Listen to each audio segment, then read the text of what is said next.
საღამშვიდობის მე ვარ ცოტნიანანიძე, ეს არის თოქ-შოუ პირისპირ. დღეს ჩვენი სტუდიის სტუმარია პირდაპირ ეთერში თავისუფალი დემოკრატების ბათუმის ორგანიზაციის ხელმძღვანელი და ბათუმის საკრებულოს დეპუტატი ბატონი კობა ჩხეიძე. მოგესალმებით ბატონო კობა.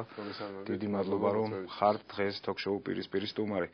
ბატონ კობა, გადავიდეთ უკვე საუბარზე, თქვენს პერსონალურ შეფასებებზე. სულ ახლახანს ჩატარდა 2014 წლის ადგილობრივი თვითმმართველობის არჩევნები. თქვენ ბუნებრივია ამ დროს იყავით კოალიციის წევრები, თქვენ და თქვენი პარტია. რამდენად ელოდით, რომ არჩევნებიდან რამოდენიმე თვეში მოგიწევდათ ოპოზიციურ პლაცდარმაზე ყოფნა? ახლა ძნელია იმაზე საუბარი, რომ ველოდით ოპოზიციაში გადასვლას, მაგრამ რაიმე ნიშნები იყო? შტაბური მუშაობის დროს არ აქვს. პრინციპში მე როგორც მაჟორიტარი შეხვედრების დროს მე როგორც მაჟორიტარი ყოველთვის დამოუკიდებელი ვიყავი ჩემს გადაწყვეტილებებში იმ ოლქთან დაკავშირებით. ამავე დროს კოალიცია ქართული ოცნება ამ შემთხვევაში ცენტრალიზებულად ახორციელებდა მოკლედ საშტაბო მუშაობას, თუ შეიძლება ასე ვთქვათ, და ამ მხრივ პირადად ჩემი მოლოდინი და ჩემი მეგობრების მოლოდინი, ვინც თავისუფალი დემოკრატები არიან, არ ყოფილა. მაგრამ ის მოვლენები, რაც განვითარდა არა ბათუმში, არა აჭარაში, არამედ ქვეყნის მასშტაბით და შეეხო პირადად ჩემს პარტიას, რა თქმა უნდა, დამამწუხრებელი გარემოებაა იმის გამო, რომ როდესაც კოალიციაში ხარ და ის წესები, რომლისთვისაც იბრძვი შენს მეგობრებთან ერთად თუ თანამოაზრეებთან ერთად, ერთიანი ძველი ხელისუფლების წინააღმდეგ, ამ შემთხვევაში გულდასაწყვეტია, როდესაც ასეთი რამ ხდება. ბატონ კობა, როდესაც ახალი მინისტრთა კაბინეტი დაკომპლექტდა 2012 წლის 1 ოქტომბრის არჩევნების შემდეგ, ბატონი ირაკლი ალასანია იყო ვიცე-პრემიერი. დიახ. ამ თანამდებობიდან ექს-პრემიერმა ბიძინა ივანიშვილმა გაანთავისუფლა. ამის შემდეგაც არ იყო მოლოდინი იმისა, რომ მოუწევდა თავისუფალ დემოკრატებს კოალიციის გარეთ ყოფნა.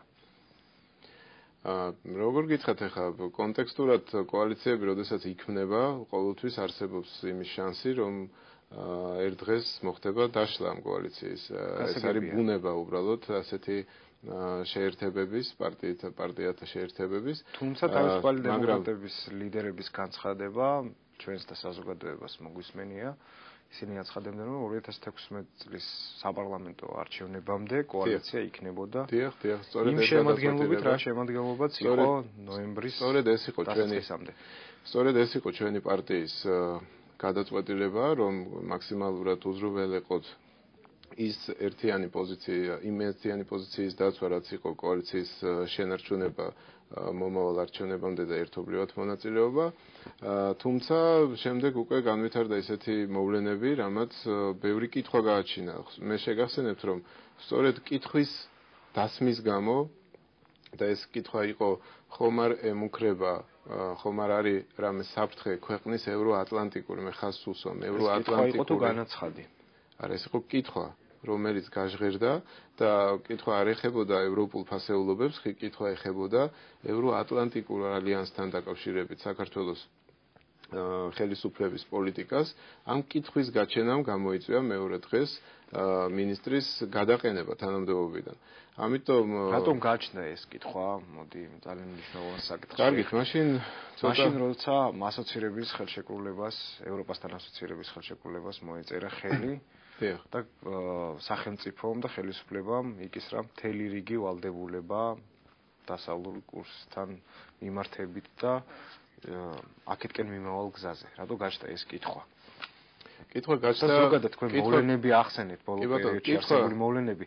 ამ მოვლენების წარმოშობის მიზეზებზე თუ შეგიძლიათ რომ რაიმე გითხრათ თქვენი ვერსია. მე შემიძლია მხოლოდ იქედან ვიმსჯელო, რაც თქვენაც იცით და რაც მაყურებლებმა იციან, ეს არის თავდაცვის მინისტრის და თავდაცვის სამინისტროს განცხადება. მოდი აქედან დავიწყოთ. ეს იყო პირველი დაკავება, როდესაც გაჟღერდა თავდაცვის სამინისტროს პოზიცია გაჟღერდა სააგენტოებით გავრცელდა. მე შეგახსენებთ, მაშინ მინისტრი არ იმყოფებოდა ქვეყანაში და პირველი მოთხოვნა იყო, რომ მოეხსნას გრიფი საიდუმლო, რათა გამჭვირვალედ დაიწყოს პროცესები, ანუ გამოძიება, მოხდეს ადეკვატურად ადვოკატირება და მოკლედ ამის შემდეგ უკვე ჩამოდის მინისტრი, რომელიც უკვე მკაფიოდ ამბობს, რომ უდანაშაულობაში და მოკლედ კითხვები მასაც ჰქონდა გამოძიებასთან დაკავშირებით და მეორე ისეთი მნიშვნელოვანი ფაქტორი იყო ის, რომ სწორედ მინისტრის ვიზიტი ირაკლი ალასანიას ვიზიტი, რომელიც გერმანიასა და საფრანგეთში მიმდინარეობდა სწორედ იმ პერიოდში, ეძღვნებოდა, როგორც აღმოჩნდა, ქვეყნის თავდაცვის უნარიანობის გამყარებისთვის მიმართულ ღონისძიებებს. ამიტომ, როდესაც ამ ფონზე უკვე ჩამოსულ მინისტრს შეგახსენებთ, დახვდა მთელი კასკადი ახალი ბრალდებების, ეს აღარ იყო უკვე კაბელების საქმე. თავდაცვის სამინისტროს თანამშრომლების. მინისტრს დახვდა და მინისტრი შესაბამისად პასპორტგებელი პირია და თუმცა საჟელის ინდივიდუალიზაციის და ბრალდების ინდივიდუალიზაციის პრინციპი არსებობს. კი ბატონო, მაგრამ პასუხისმგებლობა ყველა ამდენად იყო გამართლებული. არა, მე მოდით მინისტრ ალასანიას განცხადება, როდესაც ეს ადამიანები არიან ბრალდებულები, ის არ დაელოდა მართლმსაჯულების ხელისუფლების გადაწყვეტილებას და პირდაპირ განაცხადა, რომ ის დარწმუნებული იყო თავის თანამშრომლების უდანაშაულობაში. ეს თქვენი შეფასებით იყო თუ არა გარკვეული იმ საქმის დეტალები ქართული მართლმსაჯულების მიმართ რა შეფასებას მიცემდით თქვენ, იმიტომ რომ მოქმედმა პრემიერმა შეაფასა, რომ ალასანიამ, ასე ვთქვათ, პატივი არცა ქართულ მართლმსაჯულებას. მოდით აქედან დავიწყოთ. როდესაც იწყება პროცესი ერთი საქმით და ამ საქმეზე მკაფიო განცხადება კეთდება, რომ მოეხსნას გრიფი და ეს უკვე მოთხოვნად იყო გადაზრდილი, ამ დროს ვრცელდება ინფორმაცია, რომ კიდე რამოდენიმე საქმეზე ხდება ანალოგიური, დაგეგმილი ანალოგიური ქმედები. ვისგან ვრცელდება ინფორმაცია? პროკურატურისგან თუ სხვა მასობრივი საშუალებებით, ან ერთგვარი კულუარული ინფორმაციები, რომელსაც ხშირად იყენებს ხოლმე სხვადასხვა წრეები და გავრცელდა მთელი კასკადი უკვე დღის წესრიგში დადგა უამრავი კითხვა, რამაც ეხლა მეორე მხრივ შევხედოთ, თვითონ ამ ბრალდების წამოყენებით, ამ ბრალდების გაჟღერებული ბრალდებებით მოხდა სახელმწიფო საიდუმლოების გათქმა, ხო? ჩვენ არავინ არ ვიცოდით, რომ სამხედრო კომუნიკაცია ჩვენ არ ვიცოდით და შესაბამისად სავარაუდოდ ბევრმა არ იცოდა დაინტერესებულმა ბჭყალებში, რა თქმა უნდა, ადამიანმა, რომ სამხედრო კომუნიკაცია ხორციელდებოდა ამ კომპანიით, ამ სისტემით, ამ პრინციპით და აქედან გამომდინარე, თვითონ როდესაც პროკურატურა აზარალებს ქვეყნის სამხედრო ინტერესებს, ასე ვიტყოდი, ამ ქმედებით, ეს უკვე ნიშნავს იმას, რომ კითხვის გაჩენის საშუალებაზე როგორ უნდა გაამტყუნო ამ შემთხვევაში სამინისტრო და როდესაც გაჩნდა კითხვა რომ ხომ არ ევროატლანტიკურ კურსთან ხო არ უკავშირდება ყველა ეს დაკავება და ყველა შემდგომი ქმედება. აბა სხვა ახსნა რა აქვს, ხა როდესაც პროკურატურა მიმართულია იქეთებში სწორედ თავდაცვის მინისტრი ალასანიას განცხადებასთან დაკავშირებით მთელი რიგი მსჯელობა ბატონკობა, მთელი რიგი მსჯელობა, რომ როგორ დააკავშირა ალასანიამ, ან იყო თუ არა ეს მყარი არგუმენტი მოქმედი ხელისუფლების წინააღმდეგ. თქვენი მოსაზრება ამ საკითხთან დაკავშირებით. არის არგუმენტი იყო თუ არა, ეს უკვე მერე გამოჩნდა, მაგრამ მანამდე მე გეუბნებით იყო დაისვა კითხვა, საჯაროდ დაისვა კითხვა, რადგან როგორც ჩანს კოალიციაში უკვე ერთმანეთის პარტნიორული და ნდობის მომენტები იყო იმდენად ამოწურული, რომ საჯაროდ მოუხდა მინისტრს კითხვის დასმა. ეს არ იყო განაცხადი და ბატონი ალასანიას მხრიდან იმის მტკიცება, რომ ევროპულ კურს, ქვეყნის ევროპულ კურს რაღაც პრობლემა აქვს ამ შემთხვევაში. ევროპულ კურსზე არ არის საუბარი, მე სპეციალურად ვნახე ეს განცხადება, აქ საუბარი არის ევროატლანტიკურ კურსზე, ეს არის ნატოსკენ სტრაფორზე და ეს არის უფრო სამხედრო ალიანსზე საუბარი, ამიტომ სწორედ ის ვიზიტი, სწორედ ის ქმედებები, რაც ბოლო მინისტრის ვიზიტს პარალელურად ცდევდა პროკურატურის მხრიდან, ეს იყო ერთგვარი ახმული ქმედებად, რომელმაც შეიძლება და მარტო მინისტრის კითხვა არ ყოფილა, ეს კითხვა გაუჩნდა ნატოს წევრი ქვეყნების ელჩებს, მე შეგახსენებთ მათ განცხადებას, რომ იმედოვნებდნენ, რომ მაქსიმალურად გამჭვირვალე წარიმართებოდა პროცესი და მოეხსნებოდა გრიპი. ეს იყო ამერიკის შეერთებული შტატების ელჩის განცხადებაც, რომელიც მოკლედ ყველა ჯამურად ერთად გამოხატავდა და swamda ამ კითხვას, სწორედ ამ კითხვას. და ამის სანაცვლოდ, როცა ღებულობ ministris გადაყენებას, ეს ცოტა გაურკვევლობაში გაგდებს არა მარტო პარტიას, არამედ ამ შემთხვევაში ხელისუფლებასაც და რაც თავარია, კიდევ ერთი მომენტი არის, ბატონო ცოტნე, ეს იყო თუ არა? ეს არის ჯარის мотиваცია, როდესაც ასეთი საფრთხეებია ძალიან ბევრმა პოლიტიკოსმა, სხვადასხვა პარტიის წევრმა, მათ შორის ხელისუფლების წევრებმაც, მათ შორის ექსპერტებმაც, ალასანიას ეს განცხადება 18 საათიანი ბრიფინგი აღიქვეს როგორც ღია დაპირისპირება პრემიერთან და პრემიერის პოლიტიკასთან. დიახ. და ჩვენ გვახსოვს ამ განცხადების შემდეგ სხვადასხვა მედია საშუალების მიერ გავრცელებული ინფორმაცია და მათ შორის აჭარის ტელევიზიის ახალი ამბების რედაქციით, რომ პრემიერს ამ განცხადების შედეგად სხვა მოქმედების საშუალება არ დარჩა, მას უნდა გაენთავისუფლებინა ირაკლი ალასანია. იყო თუ არა ეს მანამდე რატო არ იყო, მე რას ვამბობ, ეს საჯარო განცხადება იყო უკვე ბოლო მინიშნება იქეთკენ და ბოლო ნაბიჯი იქეთკენ, რომ დიალოგი დაწყებულიყო. ანუ რეალურად მოწოდება და კითხვა იყო, რომ ევროატლანტიკურ კურსს ხო არ ემუქრება საფრთხე, მოდით დავსხდეთ. ალასანიას მხრიდან იყო დიალოგის დაწყვეტილებში უკაცრავად გაკეთებული განცხადება? როგორ? აი ეს 6 საათიანი ბრიფინგი იყო დიალოგისკენ გადადგმული ნაბიჯი. ეს იყო შეიძლება ითქვას უკვე გახსნილად ბოლო ნაბიჯი. გასაგებია კოალიციის შიგნით რატო არ დაიწყო მოლაპარაკება? ესე იგი კოალიციის შიგნით ამოწურული იყო ეს ურთიერთობის ეს რეჟიმი. ესე ამას მე თქმა უნდა. ცდილობას ჰქონდა ადგილი? რა მხრივ ცდილობას რა? ბატონი ირაკლი ალასანიას მხრიდან რომ ეხლა დარწმუნებული ვარ ცდილობას არავინ არ დააკლებდა როგორც საჯარო განცხადებებით ისე ჩვენ ვნახეთ რომ როდესაც შეხვედრა იყო და დატოვა თავისუფალმა დემოკრატებმა პოლიტსაბჭოს მეორე დღეს ბიზინა ივანიშვილთან ჰქონდა შეხვედრა ირაკლი ალასანიას, რაც დაადასტურა ირაკლი ალასანიამ და რესურსი როგორ იყო მაშინ ამოწურული? შიდა კოალიციური საუბრის. იცით რა განსხვავება რაშია? როდესაც თავდაცვის მინისტრს და ზოგადად მართველი პარტია, მართველი კოალიცია იკრიბება შეხვედრაზე, ამ შემთხვევაში უკვე მოქალაქის სტატუსიდან გამომდინარე პრემიერის დასწრება იყო უხერხული. ანუ ის თემები, რომელიც უნდა განხილულიყო, უნდა ყოფილიყო სტატუსის მატარებელ ადამიანებს შორის განხილვის თემა და მეორე დღეს უკვე მოხსნილი, ანუ გათავისუფლებული მინისტრი შეხვდა პრემიერს, მე ზუსტად იმდენი ვიცი, რამდენიც თქვენ ბატონო ცოტნე, ამიტომ მათი დიალოგი არ იყო მაინც ალბათ ცოტა მეტი ვიდრე მე.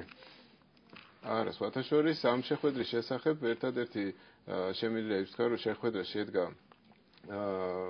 ბიძინა ივანიშვილის ინიციატივით და ეს შეხვედრა შედგა თუ სწორად მახსოვს შავგულიძის მამის პანაშვიძე და ესე დეტალებზე საუბრობთ ახლა რომელიც მე მგონი არ არის, მაგრამ ფაქტი არის რომ ყველა ქმედება რომელიც რაზე იყო საუბარი ხელისუფლების მიერ განხორციელდა. უნებრივია დასვამდით ამ კითხვას პარტიის შიგნით რაზე მიმდინარეობდა საუბარი ექს-პრემიერსა და ირაკლი ალასანიას შორის. ნუ ამაზე ახლა მე ვიცი ბატონი ირაკლის პოზიციაც, რომ ის არასდროს ლაპარაკის შედეგებს არ ახმოვანებს, იმიტომ რომ თუ რამე შედგა, დიალოგი როცა არის ადამიანებს შორის, ის არის, მაგრამ მე დამერწმუნეთ პარტიის წევრებისთვისაც არ არის ცნობილი. დავარქვათ ასე დამშვიდობების შეხვედრა იყო, შეიძლება ასე ითქვას.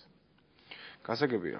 აი ამ განცხადებას თქვენ პირადად როგორც პარტიის წევრი და ბათუმის ორგანიზაციის ხელმძღვანელი, რამდენად ეთანხმებით, რომ ქვეყანას მართლაც აქვს ევროატლანტიკური კურსის საფრთხე და ალასანიას ეს განცხადება იყო მართებული.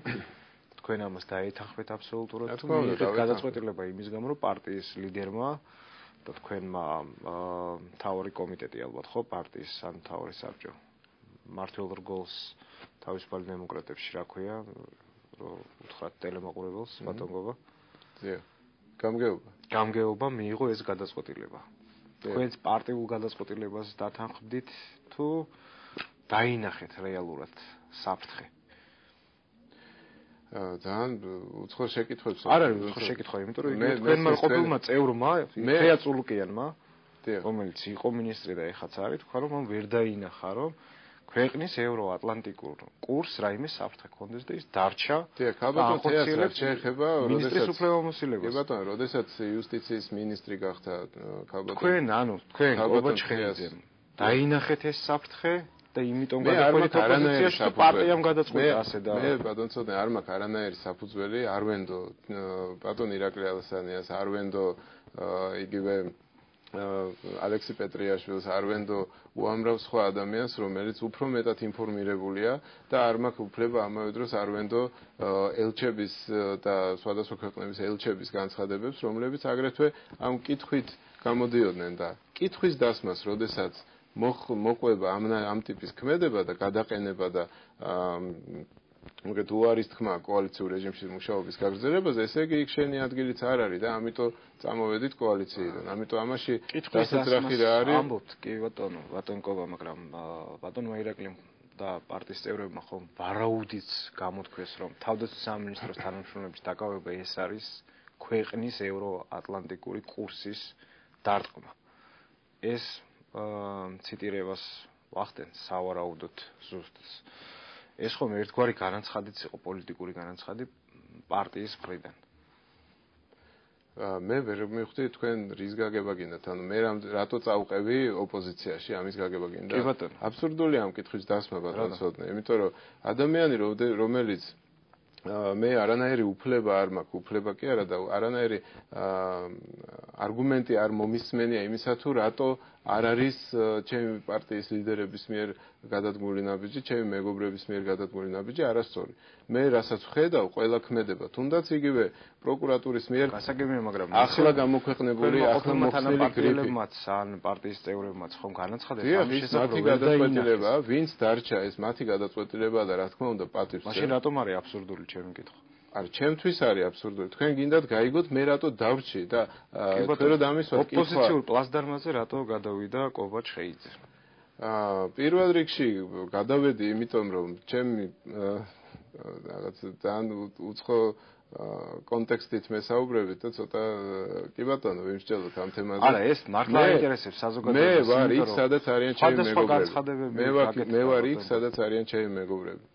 ეს ერთი, მეორე, ჩემი მეგობრების ინფორმირებულობა არის გაცილებით მეტი, ვიდრე არის თქვენი, ჩემი და კიდე სხვა ადამიანების, რადგან მათ უშუალო შეხება ჰქონდათ ყველა იმ თემაზე, პარტიის ხელმძღვანელობას გულისხმობთ, ხო? დიახ, მე ალექსი პეტრიაშვილი მყავს მხედველობაში, ირაკლი ალასანია მყავს მხედველობაში, მაია ფანჯიკიძე, რომელიც ეხლა შემოგვიერთდა სხვადასხვა პარტიულად, ის ოცნების წევრი იყო, ამას ხაზი მინდა გაუსვა, თუ კი მნიშვნელობა აქვს ეხლა ვინმე მარიცოდა, მინდა რომ შეგახსენოთ მისი განცხადება, როცა მან ოცნება დატოვა პირველ რიგში და მერე გადადგა თანამდებობიდან. ესეც ფაქტორია და ამ სამი ადამიანის მიერ გაჟღერებული პოზიცია იყო ერთმნიშვნელოვანი, რომ ევროატლანტიკურ კურსს, როდესაც სვამ კითხვას და ამის გამო პროკურატურა აგრძელებს ქმედებებს და ერთი მხრივ და მეორე მხრივ იწყება კასკადი მედიით და სხვა საშუალებებით თუნდაც იმ გადაწყვეტილებების რომ უფრო და უფრო მეტი ცოდვა ქონია თურმე თავდაცვის სამინისტროს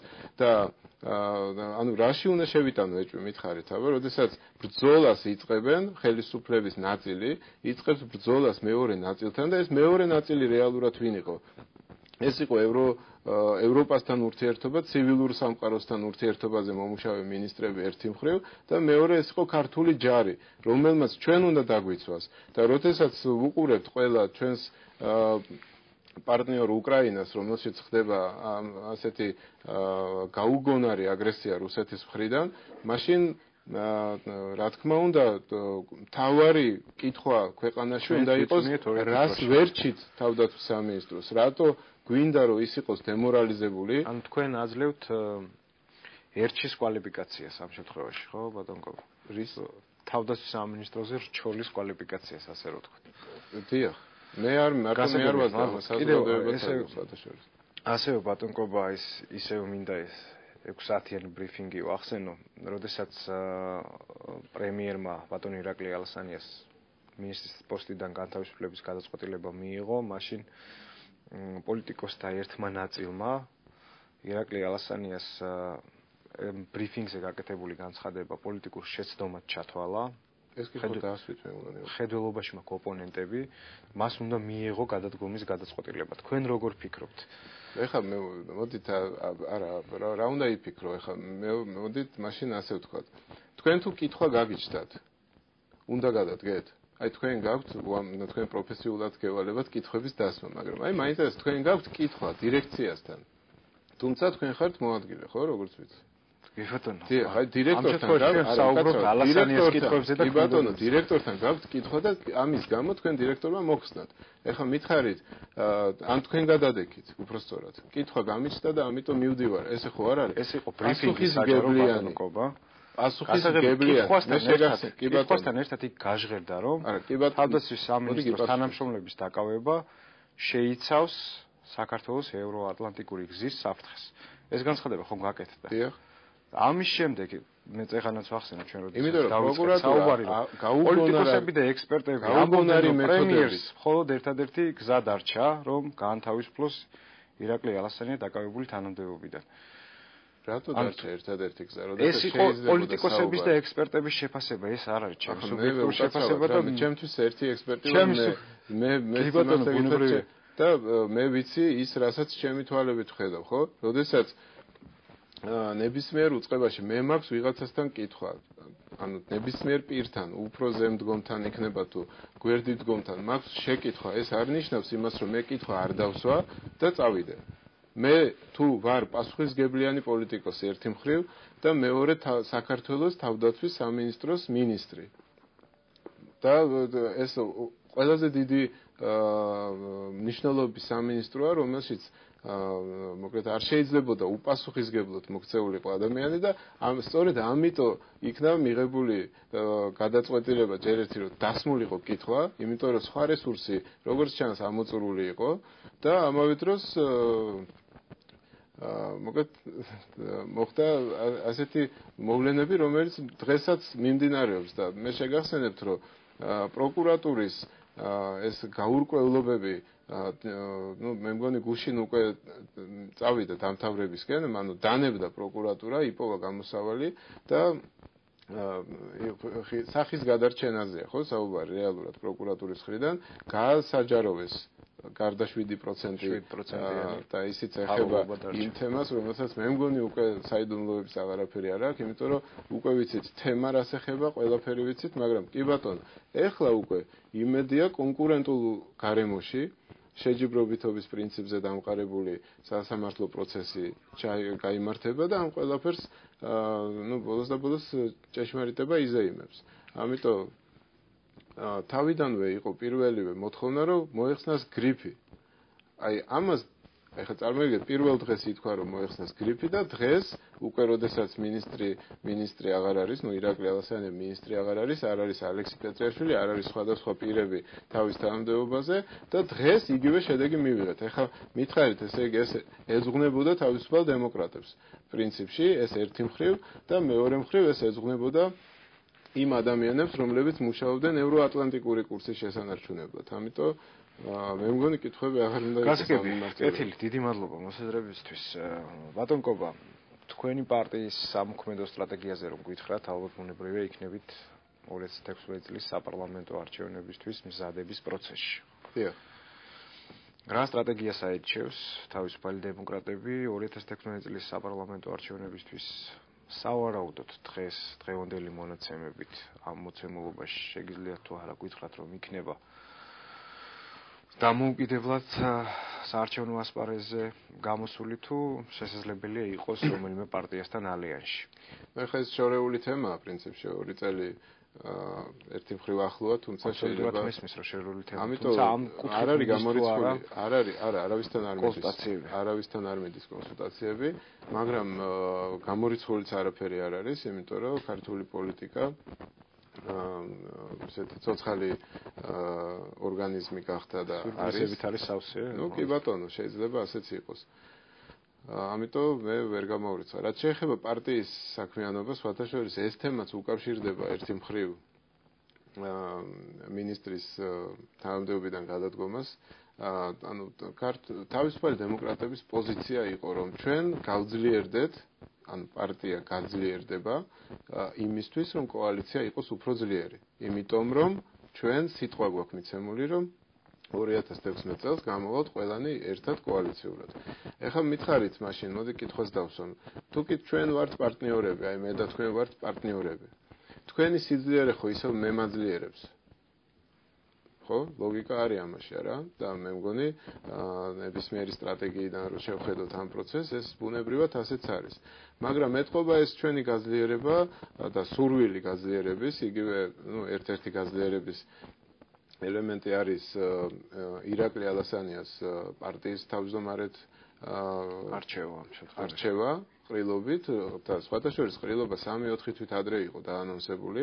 უბრალოდ ვადები ჯერდებოდა, თორე ეს პროცესი და ეს გადაწყვეტილება ბატონ ირაკლის რო დაბრუნებული იყო პარტიის თავმჯდომარედ, ეს დიდი ხნის პროცესი იყო. ამიტომ შეიძლება ამანაც გამოიწვია, მაგრამ ჩვენ იგივე კურსი, რომელი კურსიც ქონდა აღებული, რომ პარტია გაძლიერდეს, დაიწყოს გაწევრიანება, რაც აქამდე მე ხა მინდა გითხრათ ერთი რამ, რომ შეჩერებული ქონდა კოალიციურობის გამო. დიახ, კოალიციის გამო ანგარიში უწევდით კოალიციაში შემავალ პარტიებს და ეს იყო ერთად რაღაც ესეთ შეჯერებული ჩვენი შიგა კოალიციას ახალი წევრები არ ყოლია. კოალიციაზე ვერ ვიტყვი, მე ვამბობ ჩემ პარტიაზე. ანუ ჩვენ მქონდა მკაფიო გადაწყვეტილება, რომ გაწევრიანების პროცესი შეჩერებული ყოფილიყო. ამიტომ მოკლედ აწი ყველაფერი შეიცვლება. აწი ჩვენ დავიწყებთ გაძლიერებას და მე მინდა ესეთ პოზიტიურად თქვა იმ ადამიანებზე, რომლებიც გვიკავშირდებიან და გვეუბნებიან, რომ სურთ თავისუფალ დემოკრატებში ყოფნა. რა თქმა უნდა, მივესალმებით, სულ მალე ალბათ არა, მაგრამ სულ მალე ჩვენ დავიწყებთ უკვე აქტიურად გაწევრიანების პროცესსაც, შეკრებებსაც და მკაფიო პოზიციების დაფიქსირებასაც, რომლებიც არც მოგვიკლია ადრეც, მაგრამ ეხლა უკვე ოპოზიციური ფლანგიდან გავაგრძელებთ, გინდა საკრებულო იქნება თუ უმაღლეს საბჭოში. გასაგებია, რეგიონზე გადმოვიდეთ, ბატონ გობა.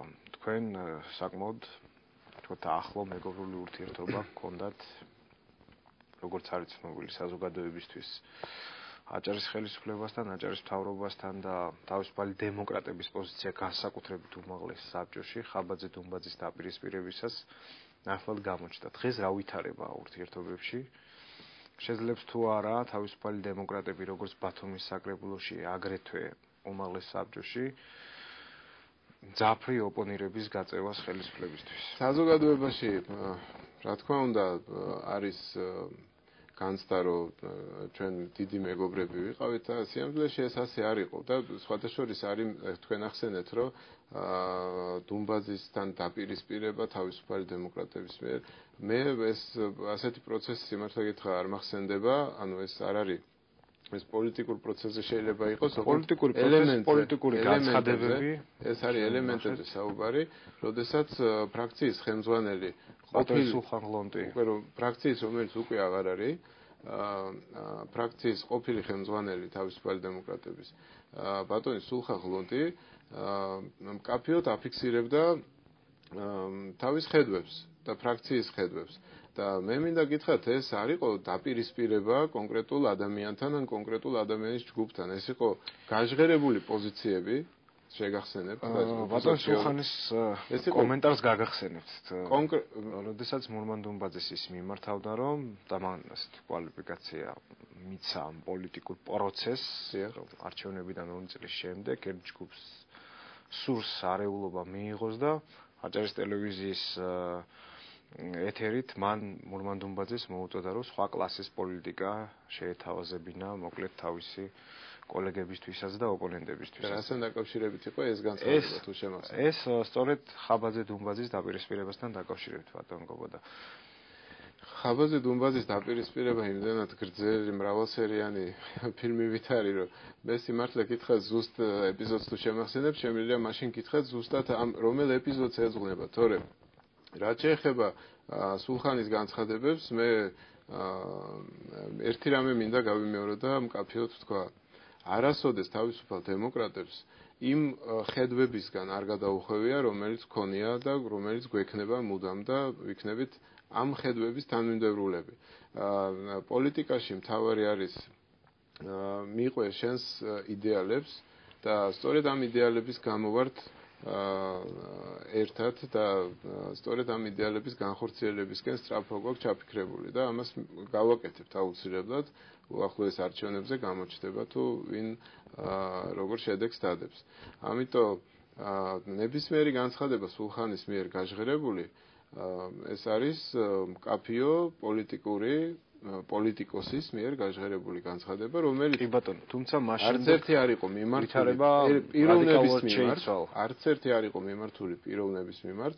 ყველა ეს განცხადება და ჩვენ ამის მესმის აბსოლუტურად რას ეს არის მიმართული მართლობის ან ფორმის მიმართ, ან მართლობის ფორმის მიმართ, ან რაღაც პრეტენზიის მიმართ, რომელიც შეიძლება რომელიმე ჯგუფს კონდეს ხელისუფლებასთან ან ხელისუფლებაში მოსვლასთან დაკავშირებული. მოკლედ ეს არის საზოგადოების სადარაჯოზე მყოფი პოზიციები და ამაში მე მგონი ცუდი არაფერია. ხომართალი ვარ. ეს თქვენი პოზიცია, მართალი ხარ თუ არა ამას მაყურებელი გადაწყვეტს. მე ამ შემთხვევაში მხოლოდ წამყვანი ვარ და არა მსაჯული. ბატონკობა გადავიდეთ. მომდევნო კითხვა საკრებულოში ძალიან ბევრი პოლიტიკური პარტიის წარმომადგენელი არის, კი ბატონო. ბათუმის საკრებულოში. რომელ პოლიტიკურ ძალებთან აპირებთ თანამშრომლობას თქვენ და თქვენი ფრაქცია? მიმდინარეობს თუ არა კონსულტაციები ამ კუთხით ბათუმის საკრებულოში? მე მინდა გითხრათ, პირველ რიგში გავმეორდები და ვიტყვი, რომ 9 პარტიით არის წარმოდგენილი ბათუმის საკრებულო. ეს პარტიები სხვათა შორის და თუმცა არა 9 ფრაქციით. გასაგებია, მაგრამ ფრაქციებიც არ არის ცოტა და მე მინდა ერთი რამ თქვა, რომ თვითმმართველობის კოდექსი, რომელზეც ბევრი მსჯელობა მიდის და უნდათ შეფასებითი მომენტი არის, არ ვიცით, კარგია თუ ცუდი, ანუ ექსპერტები ამაზე საუბრობენ, მაგრამ ერთი რამ ცხადია, რომ საკრებულოები მთელი ქვეყნის მასშტაბით ჯამში ყველა ოპოზიციონერი გახდა. და რატო გეტყვით? იმიტომ რომ ერთადერთი ფუნქცია, რაც დარჩა საკრებულოს, ეს არის აკონტროლოს არჩეული მერები და გამგებლები, აკონტროლოს აღმასრულებელი ხელისუფლება. ამიტომ იმ 9 პარტიას, რომელსაც ყველა მათგანს პატივცემ, რა თქმა უნდა და ყველა მათგანს აქვს კონკრეტული თავისი დაპირება, თავისი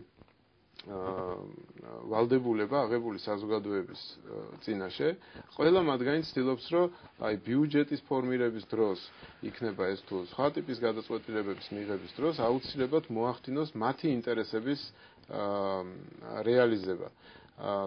ჩვენი თავისუფალი დემოკრატების ხედვა მაგალითად რაღაც ელემენტებით განსხვავდება იგივე და განსხვავდებოდა კიდეც ოცნების წევრების შეხედულებებისგან, თუმცა ისინიც თავისი ხედვებით გამოდიან ასპარეზზე და საბოლოო ჯამში მივიღეთ უამრავი შენიშვნით უკან დაბრუნებული ქალაქ ბათუმის ბიუჯეტი. თუ ჩვენ გვაინტერესებს ბიუჯეტთან დაკავშირებით რა ტიპის შენიშვნებია, ჩემი ფრაქციის პოზიცია შემიძლია გაგიზიაროთ. ძალიან მოკლედ რომ უთხრათ ტელემაყურებელს. კი ბატონო, სიამოვნებით. ჩვენ არ ველოდით, რომ ბიუჯეტი ასეთ პრაქტიკულად არ შეიცავს სიახლეებს და ყველა ძველი პროექტი, რომელიც იყო დაწყებული თუნდაც წინა ხელისუფლების დროს, მაგალითად კულტურის მიმართულებით, მაგალითად ახალგაზრდობის მიმართულებით, ყველა ეს პროცესი კოპირებულია, ანუ ახალი ნაკლებად არის სიახლეები. ერთადერთი ცვლილებები, რაც შეიძლება ვთქვათ, ეს არის გაზრდილი თანხები ამა თუ იმ მიმართულებით და ამავე დროს შემცირებული სხვა მიმართულებით. ანუ საუბარი გვაქვს იმაზე, რომ სამწუხაროდ არ არის პოლიტიკური გადაწყვეტილებები ჩამოყალიბებული ასახული ბიუჯეტში. ანუ ჩვენ სამწუხაროდ არ გვაქვს ახალგაზრდობასთან დაკავშირებით თვითმმართველობაზე მაქვს საუბარი ბათუმის თვითმმართველობაში არ გვაქვს ასახული ახალგაზრდობასთან დაკავშირებული პოლიტიკა, არ გვაქვს კულტურასთან დაკავშირებული, არ გვაქვს სხვათა შორის არასამთავრობოების მოთხოვნა იყო და ძალიან კარგი აზრია, ეს არის მოხალისეობის ინსტიტუტის შემოღება, როდესაც მოახდენენ ადამიანები გარკვეული სარგებელის მიღებას ექსკურსიები და სხვა აქტივობები და ამავე დროს სანაცვლოდ მიიღებენ მონაწილეობას თუნდაც იმ სტიქიური თუ სხვა მოვლენების დროს, სალიკვიდაციო სამუშაოების დროს, რომელიც ასე უხვად შემოგვიჩნდა მოკლედ ბათუმელებს. და რაც მთავარია, ეხლა ამ ბიუჯეტში სამწუხაროდ საერთოდ აღარ არის სიტყვა ტურიზმი მოხსენიებული. ტურისტული ინფრასტრუქტურის მართვის სააგენტო არის ესეთი შეპესე სახელმწიფო, რომელსაც დაფინანსებაც კი არა აქვს მომავალ წლის ბიუჯეტში ჩადებული და აღარ ფუნქციონირებს. ანუ არ ვიცით, ფუნქციონირებს თუ არა, ყოველ შემთხვევაში იმ ბიუჯეტით, რომლითაც ჩვენ შეგვიძლია ვიმსჯელოთ ხვალინდელ ბათუმზე, ეს არ არის ბიუჯეტში ჩადებული. ეს ერთი, მეორე, არ არის გადაწყვეტილება, არ ჩანს ბიუჯეტში გადაწყვეტილება დასუფთავების და გამწვანების არეალის გაზრდის შესახებ. ესეც ტურისტს თუ დაუკავშირებთ, მიხვდებით, რომ ესე იგი გონიო, ჩაქვი, მწვანე კონცხი და მახინჯაური ეს ტერიტორიები, რომლებიც შემოვიდა ბათუმის სტრუქტურაში, დარჩება ამ ტიპის სერვისის გარეშე. ახლა რაც შეეხება ერთ-ერთ მთავარ პრობლემას, რომელზეც პირადი სენტიმენტალური დამოკიდებულებაც მაქვს, ეს არის იაფის სახლის პროექტი, რომელიც 2 წლის წინ დავიწყეთ ფორმირება ამ იდეის და გვინდოდა რომ მაქსიმალურად ეფექტური ყოფილიყო და მორგებული ყოფილიყო სოციალურად დაუცველი უსახკარო მოქალაქეების ინტერესებისთვის და იმედია ამ პოზიციას გავიტანთ მაინც საკრებულოთი და ამაში საკრებულოც მოკლედ პოზიტიურად არის განწყობილი. სწორედ ამ კატეგორიებს უმრავლესობაც, უმცირესობაც მე ვფიქრობ, რომ ამ პოზიციაში ერთად ვიქნებით. ჩვენ გვინდა რომ ეს სახლი იყოს მორგებული ყველაზე დაუცველი, ყველაზე იმ ადამიანებისთვის, ვისაც ჭირდება ეს პროდუქტი და იაფის სახლის იდეა ზოგადად ეხლა ორშაბათს ბატონი იაგო კაჭკაჭიშვილი იქნება კიდევ ერთხელ წარსდგება უკვე საკრებულოს წინაშე ჩვენი თხოვნით რომ ის კვლევა გაასაჯაროს რომელიც იყო იმ მუშაობის ერთ-ერთი ელემენტი ანუ როდესაც ეს პროექტი იწერებოდა და მე ძალიან გული მწყდება რომ ამ იაფის სახლის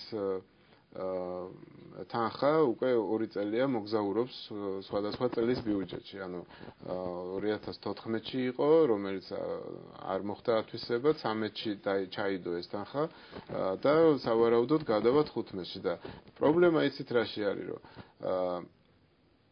ყოველ წელს რო ჩადებულიყო ერთი და იგივე თანხა, უკვე 100 ბინაზე კი არ გვექნებოდა საუბარი, გვექნებოდა 200-ზე მეტ ბინაზე საუბარი, რომლითაც ისარგებლებდა ჩვენი მოქალაქეები. ამიტომ ვფიქრობ, რომ ეს კომპონენტი, რომელიც აკლია ბიუჯეტს, ესეც მნიშვნელოვანია. და ერთი რამ მინდა გითხრათ ახლა, რახან მოგონი შევთავრებთ ხო გადაცემა. კი ბატონო. მე მაქვს განცხადება, რომლითაც მე იმედი მაქვს, რომ ეს ლოკალურად ხელვაჩაურს ეხება და არ ვრცელდება არ არის ეს ქართული ოცნების პოლიტიკის ნაწილი და გეტყვით რაშია საქმე. გაცნობებთ რომ კოალიცია ქართული ოცნების რიგები დატოვა პარტია თავისუფალმა დემოკრატებმა. ხელვაჩაურის მუნიციპალიტეტის საკრებულოს თავმჯდომარე არის პარტია თავისუფალი დემოკრატების წევრი, რომელიც ამ შემთხვევაში გამოდის ოპოზიციის წარმომადგენელი. უკაცრავად წერილის ავტორი ვინ არის? წერილის ავტორსაც გეტყვის. ამიტომ გეტყვით ახლავე. ამიტომ, კანონებია ჩამოთვლილი, საკრებულოს თავმჯდომარე გადაყენებული იქნას თანამდებობიდან. ეს არის განცხადება, რომელიც მიწერეს ბატონ ასლან კახიძეს, ანუ ხელვაჩაურის საკრებულოს თავმჯდომარეს, რომ აქ ჩამოთვლილია რიგი დეპუტატებისა, რომ ითხოვენ მის გადაყენებას. ახლა პრობლემა იმაში არ არის, რომ ადამიანს გადააყენებ თანამდებობიდან. პრობლემა იმაშია, რომ ეს ადამიანები, რომელთა გვარებიც მეცნობა სხვათა შორის, სწორედ ეს ადამიანები, რამდენი ადამიანი აწერს ხელს? ამას აწერს 14 ადამიანი. აქ როგორც ყველა საკრებულოს მოქმედებდა. არა, მე ამაზე არ მაქვს საუბარი, გადაყენებაზე არ არის პრობლემა. მესმის. აქ არის საუბარი, რომ რადგან ოპოზიციონერი არის ადამიანი, იმიტომ გადავაყენოთო. ეს არის პრობლემა, თორე გადაყენებით არაფერი არ მოხდება, ეხლა სკამზე მიჭედებული არავინ არ არის, ხო?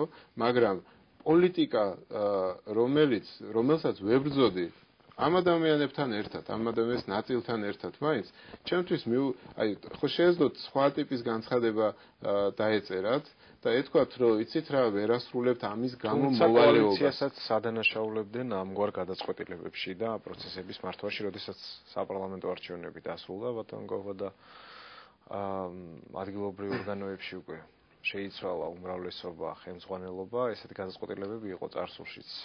სწორედ ამას ვამბობ, რომ წარსულში რაც იყო, იმას ხო დავემშვიდობეთ, ყველამ ხო ვებრძოლეთ, ხო დავამარცხეთ. ეხლა ჩვენ რატო ხდებით ისეთივე დრაკონები, ამაზე მაქვს საუბარი. პრობლემა არ არის, თუ ადამიანი ვერ ასრულებს თავის მოვალეობას სათანადოდ, ანუ ვერ ხელმძღვანელობს, არ ატარებს ხდომებს, ან აცდენს, ან სხვა რამ ქმედებას ჩადის, ისეც რაც ხელს უშლის საკრებულოს ფუნქციონირებას, მაშინ კი ბატონო, ეს არგუმენტი ეწეროს და მისაღებია. გეუბნებით კიდევ ერთხელ ხაზგასმით ვიმეორებ. ბატონ ასლან კახიძეს არანაირი პრობლემა არ აქვს, თუ კი მას გადააყენებენ, მაგრამ ჩემთვის პირადად ჩემთვის მოქალაქე კობაჩხეიძისთვის არის მიუღებელი, როდესაც პარტიაზე და მის ოპოზიციონერობაზე, მის მსოფლმხედველობაზე აკეთებენ აპელირებას იმისთვის, რომ მოხდეს მისი გადაყენება. ეს არის მე ვფიქრობ, მე დაგიტოვებთ, რა თქმა უნდა, სიამოვნებით გაგანდობთ ამ დოკუმენტს. მე მგონი ხვალ არის ხდომა საკრებულოში და მე იმედი მაქვს, რომ ეს გადაწყვეტილება მათი მხრიდან ამ ფორმით ფორმულირება მაინც შეიცვლება და ცოტა სხვა რელსებზე გადავა. კეთილი. დიდი მადლობა, რომ იყავით დღეს. დიდი მადლობა მოსვენებისთვის. გისურვებთ წარმატებებს. ტელემაყურებელს შევახსენებთ, რომ კობაჩხეიძე, თავისუფალი დემოკრატების ბათუმის ორგანიზაციის ხელმძღვანელი და ბათუმის საკრებულოს დეპუტატი იყო ჩვენი სტუმარი. ასეთი გახლავთ დღევანდელი თოქ-შოუ პირისპირი. მე მომავალ შეხვედრამდე გემშვიდობებით. მადლობთ ყურადღებისთვის. ნახვამდის.